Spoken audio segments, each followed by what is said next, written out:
You're listening to Let's Be Real with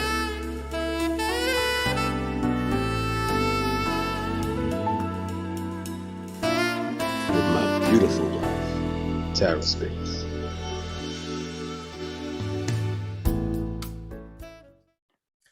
Welcome, everyone, to Let's Be Real.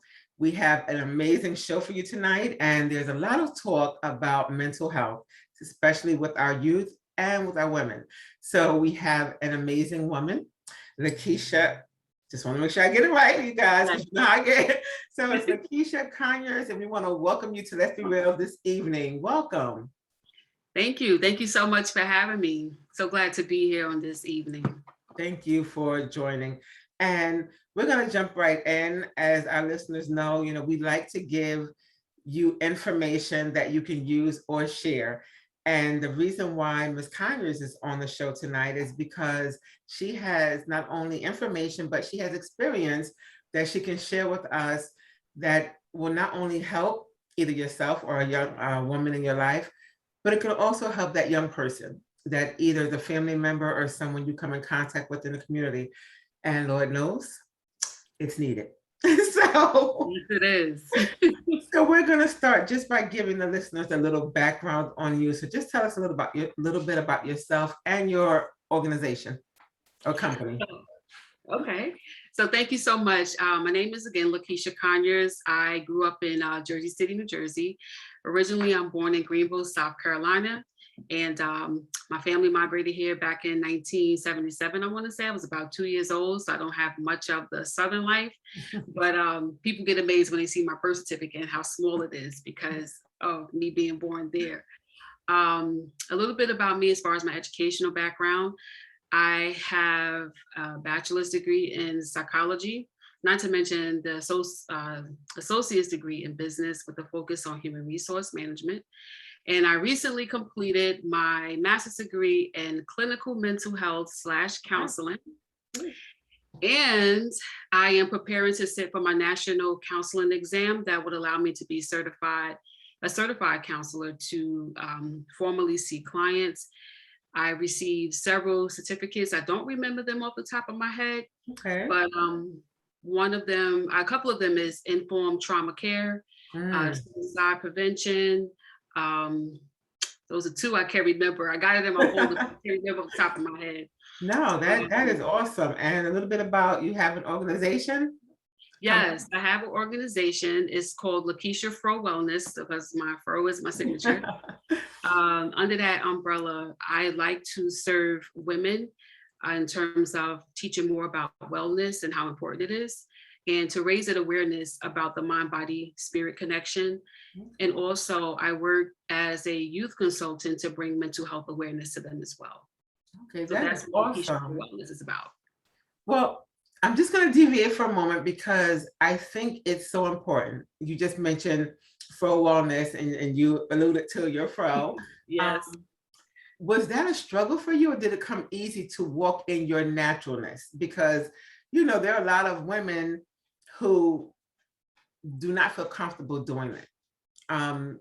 They will straighten it, lengthen it. Some do it just because they like different styles, but some because whether it's corporate America or whatever, they don't feel comfortable, with the natural hair. So was that an easy thing for you to stand in, your naturalness or in your beauty? That's a very, very good question. So for me, I've worked in banking for more than 10 years. And during my time in banking, I would say, to answer the question, it was a struggle. But the transition was like something I didn't really think about. It just happened.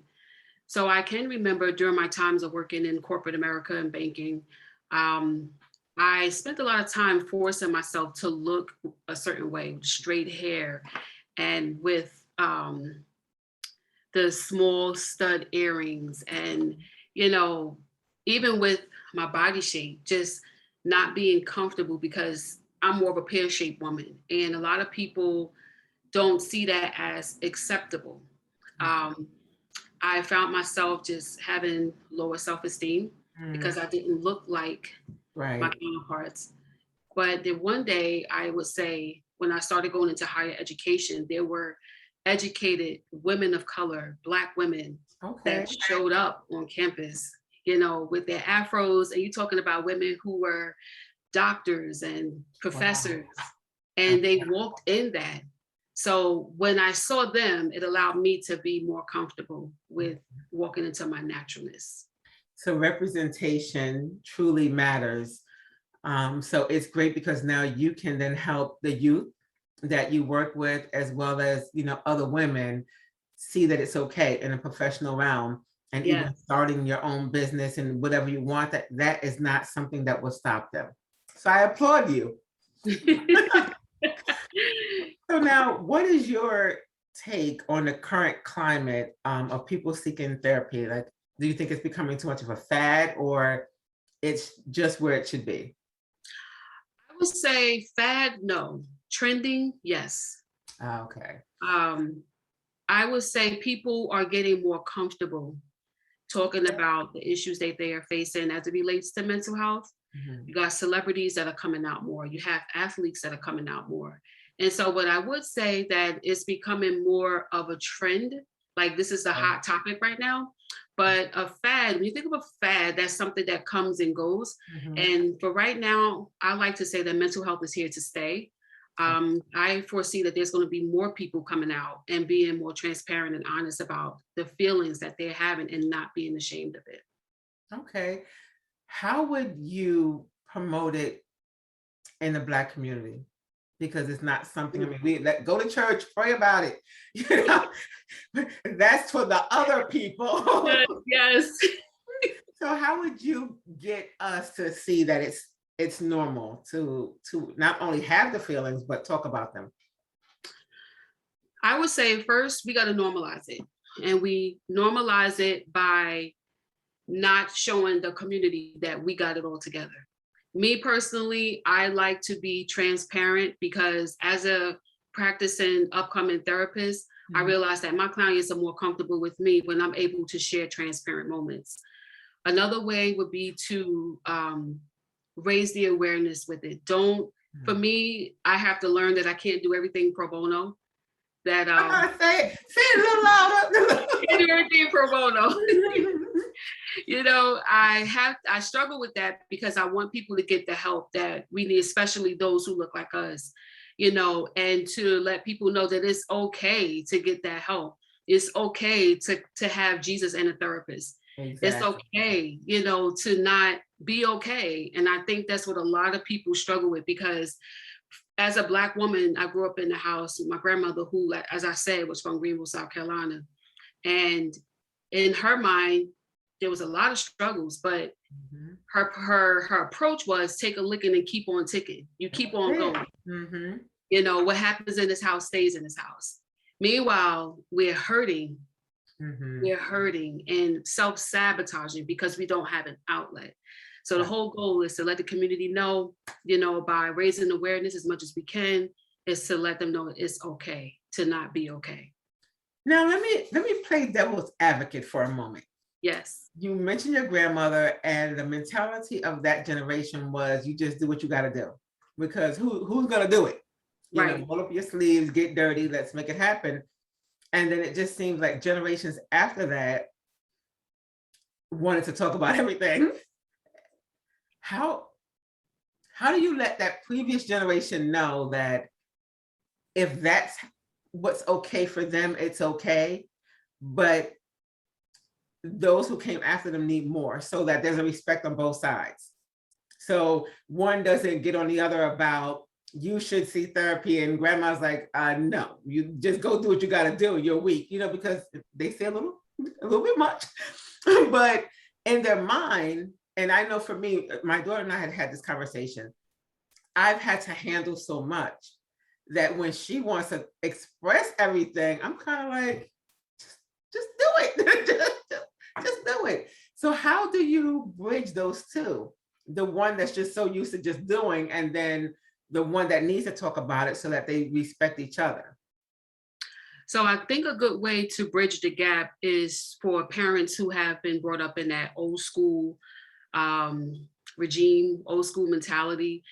Our new school can have those conversations, those uncomfortable conversations with the parents, and begin to say, Mom, Dad, Grandma, when you say or do this, this is how you make me feel. Mm.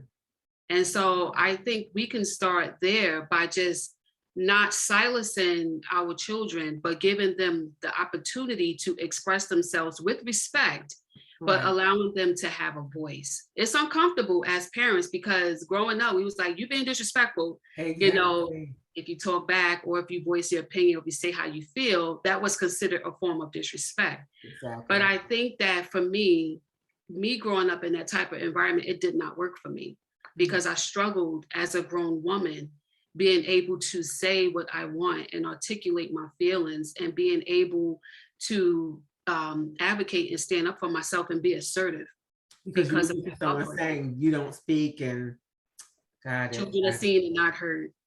Ooh, pray for me. I think I lean more towards the other side of just go do it. Yes, No, yes, yeah, put me on the altar. I got you. So we have a high number of young people, particularly in the Black community, but it's young across the board, Black, white, no matter who you are, committing suicide and really struggling with their identity. What do you think we can do to help them? One of the things we can do is make time for our children. Parents are working more. We're at home less. True. Children, adolescents are left to fend for themselves. And meanwhile, they're getting a lot of outside influences that is very impressionable. True. So what I would say is if you have your child is living with you, especially, to pay attention to them. Pay attention to things that they do, behavior that's outside of what they would normally do. For example, when a child or adolescent is contemplating suicide, based on my study and my observation, is that that child becomes more irritable. Mm. They become more isolated, more Right. wanted to spend more time to themselves. Their behaviors start changing, and if the child is actually indulging in any type of drugs or marijuana or pills, that's huge in our community with this whole Yes. epidemic going on right now with the Percocets and all type of mixed drinks with pills. There's a Mm. lot going on. So Wow. I think those are the main three things to look out for. But I think having that uncomfortable conversation about suicide with your child, whether it's preventative or whether it's a reactive approach, but Right. I think that it would be worth the conversation. Wow. So what would be an ideal program for, let's say, high school to help those students become the adults that they're going, transitioning from that adolescent to the adult to get ready to go out, whether it's post-secondary or into the workforce? What would be a good program to help them with mental illness or just I healthy think, thinking? yeah, that's a really good question because I actually was talking to a couple of local officials about that to begin to start thinking of this as something that should be added to the curriculum. Okay. I know for me, because I work in higher education, we have a class that's called Orientation to College. And so this class must be taken within their first freshman year, the first year, to acclimate them to college and what to expect. So based on my observation and my opinion, I think that the school administrators, all of them teachers, all of them need to rally up together and begin to create curriculum surrounding mental health. And let's not treat this like a luxury. Let's put this on the students' schedules and let them know how important it is to maintain mental health. So add it as not an elective, but add it as a required course on the Quiet schedule. chorus. Yes, let's create some curriculum around that. Oh, that sounds good. And do you see dealing with young people that they're what's the word I'm looking for? They just have a short fuse. Like with my generation, it was, you may get jumped, but I'm gonna go to school. I may have a black eye, whatever, but you're gonna go to school, everybody's gonna laugh, whatever. You live the fight another day or just you squash it. Now it seems that the slightest thing takes us from 0 to 100, and I have to shoot you and I have to do like physical harm. what do you see? Like, do you hear conversation from them of why everyone is just so on edge and everything just goes straight to severe violence? Wow, that's very touching to hear that. It makes me sad when I think about the violence in our community with our young people. One thing I notice with working at Youth Corp, I worked amongst young people for a year. I worked closely with them for a year. And to be honest with you, there is no particular reason. But what I can say is that students are leaving their homes in all different type of negative predicaments, such as some of them don't have homes. They Wow. deal with rejection from parents, from teachers telling them they're not going to be anything.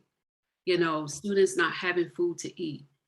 Students come into class with ankle bracelets on. Wow. You know, it's so much that goes on in a young person's mind and in their life till they feel that if I don't have nothing to live for, oh well. Yeah. You know, and the most sad part about it is that when I look at this generation, they don't have a fear of dying.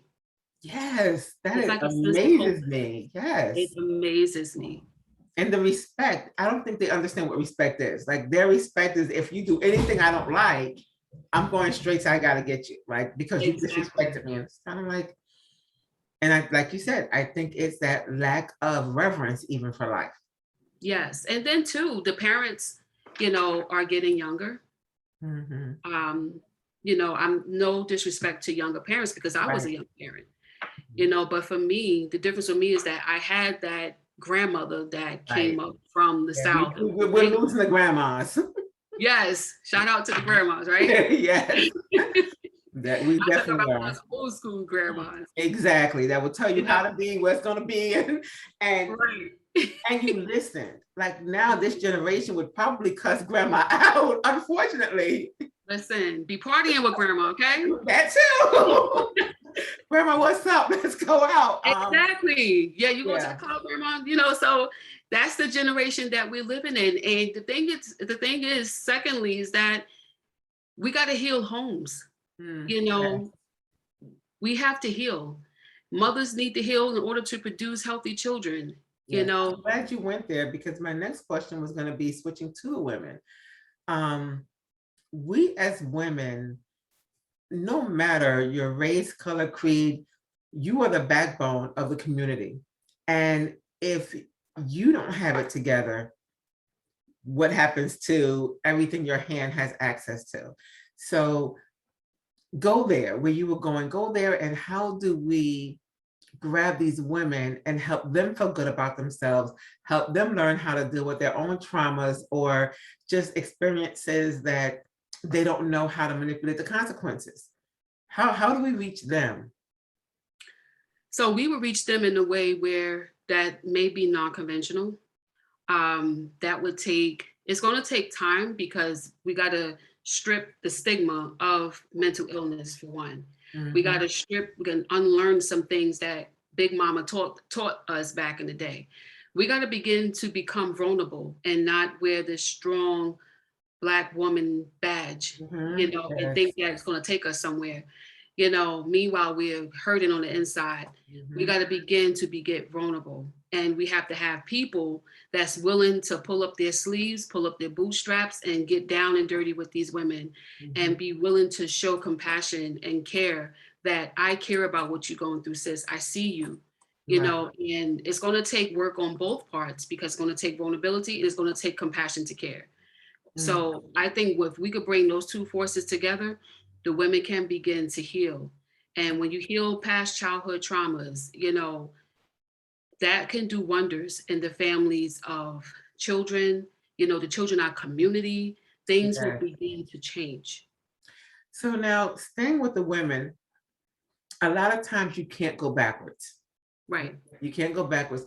How do we teach people, and I guess it could work for the young adults too, how do we teach them that at some point you got to look at where you are right now and just learn the tools to move forward? Wow. That was a question, huh? Always got to throw a twist in there. Oh, wow. I think, it's going to take us starting where we are. Like you said, we can't undo what's been done, but what we can do is move forward and begin to unlearn some of the things that we learned and be open to it. You brought up a very great point when you said it's hard with your children, to try to let them have that space to do that. That's one thing we have to unlearn. We have to be okay with our children having a voice, because it's hard for me, to have my children come to me and say certain things like, I don't agree with that. I don't want to do that. I'm grown. I'm an adult. And when you look at it, it's true. It is.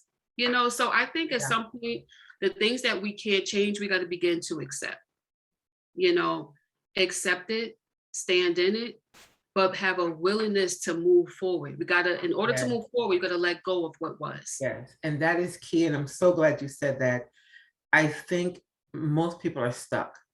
Yes. Want to keep revisiting the pain, thinking at some point they're going to find some kind of solution or resolution within themselves. And sometimes, no, you're not going to get the apology. You're not going to understand the whys.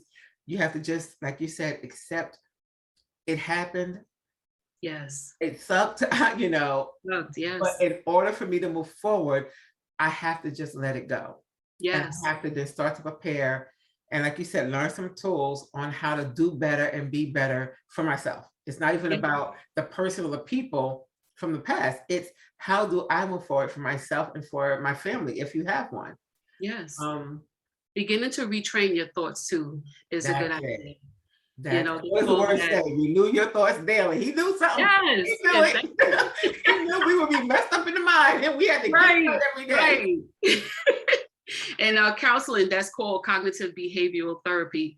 So when a person, use that, when a counselor use that theory, we're basically trying to alter the thoughts of the person. If you constantly was a person that think about the past, we try to restructure those thoughts with the present. Catch yourself every time you think about it. Catch yourself, even if you got to put a rubber band around your wrist and snap yourself every time it happens. Exactly. That's a good tool to use. I love it. I love it. You've given some really meaty things for people to grab hold to even think about if they have kids. Are they acting different? Are they being standoffish? It's stuff that families can now take. And like you said, conversations that normally we don't want to have. Now they have some tools that they can go and then start the conversation. Now tell them how to reach you. If you're available for, women outside of your, W-2. Yes. Let us know how we can reach you, and who do you handle? Like, who would be your clientele? Like, give us some of that information so that we can bless you too as you bless us. Yeah, so basically my contact information is social media based. I'm in the midst of wanting to create a website. I know that's going to take some time, but for right now, I am available on Facebook, and I do have a business page called Lakeesha for Wellness, and I can be reached that way. And I'm also on Instagram under the same name, Lakeesha for Wellness. So I have 2 business pages. And what's your target customer base? My target market is women between the ages of starting at 18. Okay. No. Just starting at 18. But as far as the young people, my young adults, my target with them is between the ages of 16 and 25. Okay. Well, everyone, you've gotten information. Go visit For Wellness, Lakeesha at For Wellness on Facebook, Instagram. Let's get the information so that we can become whole as a community and as an individual. But remember, she said, don't come to her want no handout. You got to come. If you want to be healed, you have to understand that there's a price to that. You are worth the cost to heal yourself and your family. So don't even family. Side note, don't be trying to be like, cuz no. Don't call her in the middle of the night trying to get some free advice. She paid for her degrees and she got to pay those loans. So, okay, we're going to do it right. So, thank you for joining us. Thank you, everybody, for listening. Be sure, put comments, put likes, but we definitely want to support our system. So thank you. And You're thank you again, Lakeesha. No problem. Thank you, Tara. Have a good one.